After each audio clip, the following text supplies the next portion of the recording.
membimbing, membuli dan mangsa. Kaunselor di sekolah juga boleh mengadakan program mentor-mentee bagi memberi kesokongan moral kepada pelajar yang terlibat. Itu sahaja daripada saya.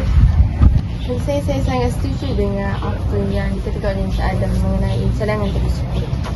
Bagi saya, sokongan sosial amat penting kerana dengan cara ini pelajar yang dibuli tidak akan rasa keseorangan, tidak akan rasa macam mereka melalui perkara ini seorang saja tanpa ada bantuan.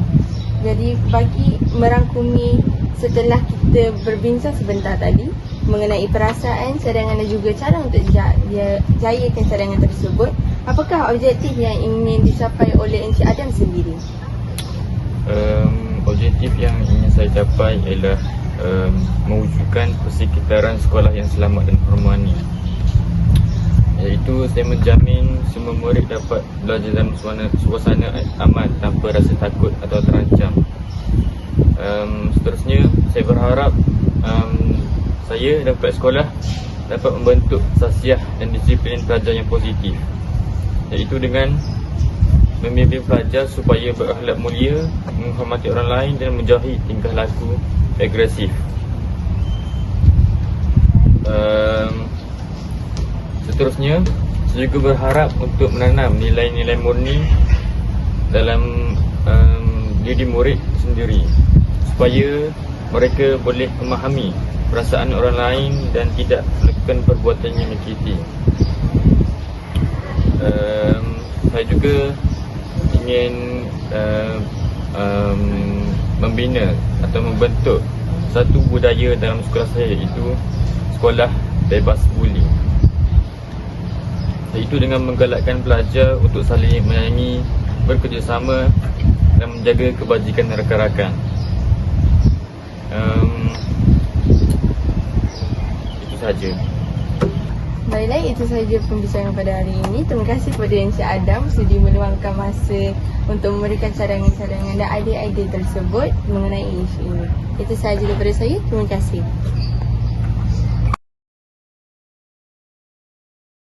Baiklah, seterusnya kita akan meneruskan temu bual kita pada hari ini dengan Cik Putih. Cik Putih merupakan kaunselor. Baiklah Cik Putih, yang saya tahu tentang kaunselor ini ialah kaunselor ini selalu memberi bimbingan dan juga memberi nasihat kepada pelajar. Jadi, apakah kepentingan bagi seorang kaunselor di sekolah? Bagi saya, sebagai seorang kaunselor diperlukan di sekolah bagi memastikan sekolah berada dalam keadaan terkawal, selamat dan juga bebas daripada bullying. Hal ini kerana kaunselor merupakan figura kedua yang terpenting di sekolah selepas pentadbir, kerana kaunselor mempunyai banyak maklumat tentang murid-murid. Oleh itu, dengan maklumat yang kita dapat dapat memerhati dan juga memastikan keselamatan murid di sekolah kita bebas daripada bullying. Wah, baru saya tahu peranan kaunselor ini bukan sahaja membimbing dan menasihati, tetapi banyak lagi perkara yang mereka boleh lakukan dan juga merupakan figura penting di sekolah. Baiklah, saya ingin menanyakan apa yang boleh kaunselor lakukan bagi menangani isu bullying ini di sekolah? Okey, isu bullying ini bukanlah merupakan isu yang kita boleh anggap ringkas. Jadi, pihak kaunselor sendiri akan melakukan ataupun melaksanakan program, kempen ataupun ceramah mengenai isu bullying. Jadi dengan program tersebut, kita dapat terangkan kepada murid-murid apakah kesan kepada pemangsa dan juga pelaku dan apakah keburukan tentang isu bullying ini. Selain daripada mencegah, kaunselor juga perlu mengesan lebih awal murid-murid yang berisiko untuk terlibat dalam kes bullying. Sebagai contoh, kita dapat lihat masa bullying ini lebih kepada murid yang pendiam dan juga murid yang hanya mengikut kawannya sahaja. Sebagai contoh, murid yang pendiam ini ingin memasuki kelompok yang besar. Jadi kelompok yang besar tersebut dia meminta kepada mangsa bully ini untuk melakukan suatu perkara yang buruk. Jadi di situ itu sudah dianggap bully. Dan seterusnya, kaunselor ini mengesan dengan lebih awal melalui laporan daripada guru ataupun laporan saringan psikososial yang diberikan kepada murid. Dengan ini, kita dapat mengesan lebih awal murid yang berisiko, dan juga apabila kita dapat mengesan, kita dapat mencegah lebih awal daripada buli ini menjadi lebih teruk pada masa akan datang. Apabila kes buli berlaku, kaunselor berperanan untuk melakukan kaunseling individu maupun kaunseling kelompok. Dalam kaunseling tersebut, kepada mangsa, kita boleh memulihkan trauma mereka serta memberikan keyakinan diri yang lebih kepada mereka selepas dibuli. Dan kepada pelaku, kita memberikan kaunseling supaya mereka memahami emosi orang lain serta cara untuk mengawal emosi mereka sendiri, dan perkara buli ini dapat dielakkan apabila mereka mendapat pendedahan tentang buli. Seperti apa yang dikatakan Cik Putih sebentar tadi, ada mengenai empati. Bagi saya, empati tu amatlah penting kerana dengan adanya empati, kita mudah untuk memahami apa yang dirasai oleh orang tu, dan dengan cara itu kita akan mempunyai timbul rasa bersalah untuk menyakiti orang itu. Baiklah, seterusnya saya ingin menanyakan tentang mengapa pihak pentadbiran perlu bekerjasama dengan kaunselor. Seperti apa yang dikatakan Cik Adam sebentar tadi, pihak kaunselor merupakan salah satu sokongan sosial yang boleh membantu menjayakan cadangan-cadangan yang diberitahu sebentar tadi. Dengan bantuan dan juga kerjasama daripada pihak pentadbiran, sesuatu perkara itu dijalankan dengan lebih jaya. Sebab apa? Sebab pihak pentadbiran ada kuasa dan juga kaunselor ada kepakaran. Dengan tu, pihak sekolah ni boleh melakukan dasar dan juga peraturan di sekolah, manakala kaunselor ada kepakaran untuk membimbing dan juga mendidik anak murid daripada melakukan perkara buli ini. Dan dengan itu, dengan kerjasama dengan pihak pentadbiran, ke arah sekolah yang lebih positif dapat kita laksanakan dan juga dapat kita capai. Oleh kerana kita bekerjasama untuk mencapai satu matlamat melahirkan sekolah yang integritas. Baiknya, dengan kerjasama pihak sekolah dan kaunselor, mungkin dengan cara ini mudah untuk mengetahui punca mengapa isu buli ini boleh berlaku dan mengapa ia semakin berleluasa. Apa pendapat kita? Biasanya isu buli ini dikaitkan dengan gabungan faktor individu, keluarga dan juga rakan sebaya.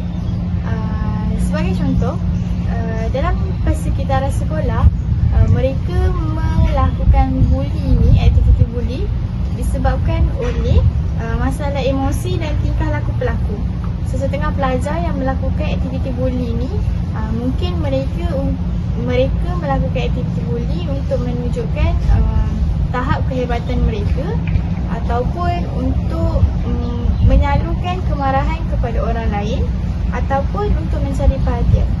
Dengan cara tersebut, mereka dapat melepaskan kemarahan mereka dengan cara saluran kepada orang lain. Dan selain daripada masalah emosi dan tingkah laku, mungkin punca yang kedua ialah daripada kurangnya didikan nilai dan emosi dalam diri murid. Perkara ini dikatakan demikian kerana nilai kasih sayang, hormat menghormati dan empati yang tidak dididik dalam diri murid akan memberikan kesan yang buruk serta mempengaruhi tingkah laku negatif kepada murid. Daripada tingkah laku negatif tersebut, berlakulah perkara-perkara yang tidak diingini seperti aktiviti buli. Selain daripada masalah didikan nilai, kita dapat tahu punca yang seterusnya ialah pengaruh media dan teknologi. Seperti semua sedia maklum, media dan teknologi kini digunakan dengan sangat pesat tanpa had umur. Jadi murid-murid sekolah ni mungkin mereka lebih aktif ataupun lebih pandai menggunakan teknologi berbanding kita yang sudah makan garam terlebih dahulu. Dengan cara ni, mereka mungkin menggunakan kaedah anonymous, iaitu menggunakan akaun yang tidak dikenali oleh sesiapa untuk menyebabkan untuk melakukan aktiviti buli seperti buli cyber. Dengan cara tersebut, ia boleh memberikan pendedahan awal kepada murid-murid sekolah tentang apa itu buli. Dan buli bukan sahaja daripada buli fizik. fizikal, kita ada bully verbal, bully emosi dan juga bully cyber. Oleh itu, perkara-perkara ini merupakan punca utama berlakunya bully di sekolah dan perkara ini perlulah kita tangani. Oh, baru saya tahu bully ini boleh berlaku melalui internet, iaitu bully cyber. Dengan ini saya berharap semua pihak dapat berganding bahu, bekerjasama antara satu sama lain untuk mencegah isu ini daripada berleluasa dan berlaku. Baiklah, dengan itu kita dapat akhiri perbincangan kita pada hari ini. Itu sahaja daripada saya. Sekian, terima kasih. Baiklah, hari ini kita akan teruskan temu ramah kita dengan salah seorang guru kelas. Apa khabar cikgu? Baik. Okey, hari ini kita akan memulakan temu ramah mengenai kes bully. Jadi saya ingin menanya kepada cikgu, adakah cikgu setuju bahawa guru kelas perlu memainkan peranan penting dalam hal ini? Saya rasa guru kelas merupakan peranan utama dalam memastikan isu bully ini kita elakkan. Sebab apa? Sebab guru kelas merupakan penghubung utama antara murid, ibu bapa dan juga para pentadbir. Dengan ini, sekiranya berlaku sebarang perubahan sikap dalam diri murid, guru kelas boleh melaporkan kepada ibu bapa supaya memantau dan juga bertanya tentang keadaan mereka di sekolah. Dengan cara itu, ibu bapa dapat mengetahui keadaan anak mereka di sekolah untuk memastikan keadaan anak mereka bebas daripada bully. Wah, rupanya penting juga ya guru kelas dalam hal ini. Jadi saya tertanya-tanya, seperti apa yang dikatakan oleh cikgu tadi, guru kelas ni dia dekat dengan murid. Sebab dari situ mereka boleh dapat tahu, kenal pasti adakah murid itu mempunyai masalah atau tidak. Jadi saya ingin menanyakan pendapat cikgu, mengapa guru kelas ni dekat dengan murid? Guru kelas merupakan individu yang paling rapat dengan murid di sekolah. Sebab apa? Sebab guru kelas boleh menjadi pemerhati utama dalam memastikan sikap diorang ni terjerumus ke arah bully ataupun tidak. Kalau sebagai contoh, dalam kelas, guru kelas ni boleh memerhatikan adakah ada sekumpulan pelajar yang memberi arahan sahaja tetapi tidak memberikan kerjasama yang baik. Jadi dengan itu, kita dapat memastikan murid-murid tersebut bebas daripada bully dengan memberikan bimbingan dan juga nasihat kepada mereka. Selain menjadi pemerhati utama, guru kelas juga menjadi pembimbing dan juga penasihat dalam memberikan tunjuk ajar dalam mempelajari dan juga mendalami nilai empati, nilai hormat menghormati antara satu sama lain. Dengan cara itu, mereka dapat mendalami perasaan orang lain dan juga tidak menggunakan kekerasan ataupun kita boleh katakan bully terhadap murid lain. Baiklah, terima kasih atas perkongsian cikgu sebentar tadi. Maka berakhirlah temu ramah kita pada hari ini. Itu sahaja daripada saya. Sekian, terima kasih.